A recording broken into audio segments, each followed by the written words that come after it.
মাত্র 2 piece chicken দিয়ে আম্মুর জন্য এত মজার একটা রেসিপি বানালাম। আম্মু খেয়ে তো পুরাই ফিদা। অনেকদিন থেকে আমার আর আম্মুর বাহিরে যে চিকেন চাপ আর নান রুটি খাওয়ার কথা হচ্ছিল। দেন আমি আম্মুকে বললাম বাসায় যেহেতু চিকেন আছেই তাহলে বাসায়ই বানিয়ে ফেলি। বাসায় এত মজার করে চিকেন চাপ বানাতে পারলে আর রেস্টুরেন্টে যাওয়ার কি দরকার। দেন আম্মুর কথা মতো চিকেনটা বের করে 2 পিস চিকেন আমি ভালোভাবে থেতলে নিচ্ছি। যে মশলা বাটা হয়েছিল সেই বাটার উপরেই থেতলে নিই। দেন জিরা বাটা, কাঁচামরিচ বাটা, হলুদ গুঁড়া, মরিচ গুঁড়া, ধনিয়া গুঁড়া, দেন লবণ, দেন সাথে আদা রসুন বাটা, লেবুর রস, টমেটো সস, সয়া সস, পরিমাণ মতো চিকেন পিসের উপর দিয়ে আমি ভালোভাবে মেখে নিচ্ছিলাম সকল মশলাগুলো। প্রচুর পরিমাণে ঝাল দেওয়া হয়েছিল আর এত ঝাল হাত দিয়ে মাখানোর পর আমার হাত তো অনেক বেশি জ্বালা পোড়া করছিল। মশলা মাখামাখি শেষে চিকেনটাকে আমি 30 মিনিটের জন্য মেরিনেট করে রেখে দিই। দেন অপর পাশে চিকেন চাপ খাওয়ার জন্য আমি মেয়োনিজ বানিয়ে নিচ্ছিলাম। মেয়োনিজ বানানোর জন্য আমি প্রথমে একটা ডিম ভাজি করে নিই, তার সাথে রসুন আর 2টো কাঁচামরিচও ভেজে নিই। দেন ডিম, কাঁচামরিচ, রসুনের সাথে গুঁড়ো দুধ, তারপর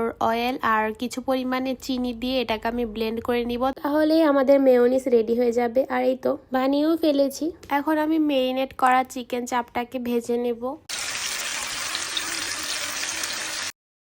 এই তো আমার ভাজা একদম কমপ্লিট। দেখতেই অনেক বেশি লোভনীয় লাগছিল আর খেতেও অনেক বেশি মজা হয়েছিল। আম্মু তো খেয়ে বলেছিল বাহিরের চেয়ে আমার হাতের চিকেন চাপটাই বেশি মজা হয়েছে। দিন দিন অনেক ভালো রাঁধুনি হয়ে যাচ্ছি আমি, মাশাআল্লাহ। যাই হোক, চিকেন চাপ আর মেয়োনিজটা তো আমি বানিয়েছিলাম আর আম্মু পাশে নান রুটি বানিয়েছিল। সাজিয়ে আমি আম্মুকে দিচ্ছিলাম খাওয়ার জন্য, কিন্তু প্রতিবারের মতোই আম্মু যে কাজটা করে, বলে আগে তুমি ভিডিও করে নাও তারপর আমি খাবো। তো একটু ভিডিও ক্লিপ নিচ্ছিলাম। আলহামদুলিল্লাহ আলহামদুলিল্লাহ আমার একজন সাপোর্টিভ মা আছে। তাহলে আজকে এই পর্যন্তই। আল্লাহ হাফেজ।